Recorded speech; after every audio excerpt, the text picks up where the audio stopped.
Namasté, j'espère que vous allez bien.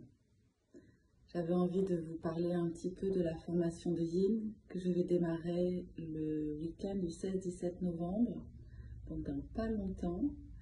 Ça fait maintenant 3 années que je forme 2 fois par an au Yin Yoga. Et j'avais juste envie de vous dire, parmi tout ce que vous voyez qui défile devant vous, j'avais juste envie de dire que la pratique du Yin Yoga, c'est vraiment, je pense clairement que c'est un cadeau qu'on se donne, qu'on la reçoive ou qu'on la transmette. C'est une pratique où on ralentit, où on écoute en faisant très peu.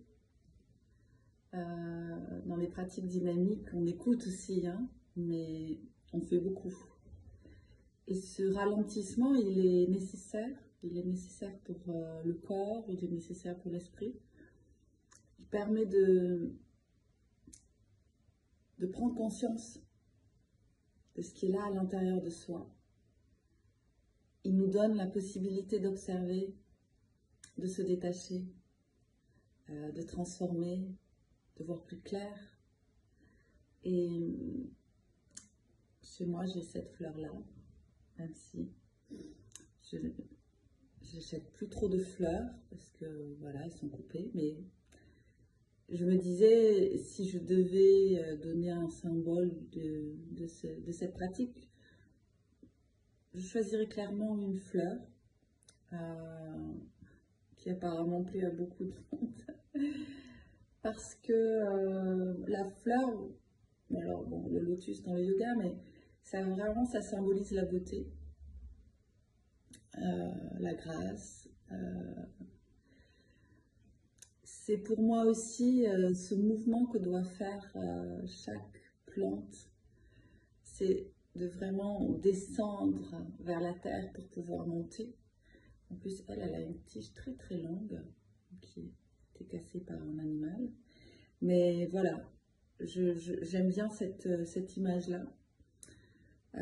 Ça donne aussi pour moi le sens de cette verticalité qui, dans la pratique du yin, d'une certaine façon, est toujours là, mais on ne cherche plus à s'ériger. On prend un temps pour rentrer dans la terre, pour que ce mouvement vers le bas puisse être suffisamment fort que l'on puisse s'élever ensuite dans notre mouvement de vie, dans le yang. Et de ce dépôt-là, c'est la plus belle fleur qui peut émerger de ça. Voilà, j'avais envie de vous dire ça pour une fois que j'ai une fleur à la maison. Les inscriptions sont ouvertes, je ne prends pas beaucoup de monde, ça sera maximum 10. Au Studio Marga, on peut s'appeler et discuter de toute cette aventure qui on me dit souvent transformatrice, même si c'est 50 heures, c'est 50 heures sur une semaine presque. Il y a un week-end, donc le 18-19, et ensuite, 16-17, et ensuite début décembre. Voilà, c'est court. Et cette intensité, elle permet de vraiment plonger dans cette pratique que j'assimile beaucoup à une pratique de lâcher prise. Voilà, les mots du jour. Namasté, passez du bon temps. Au revoir.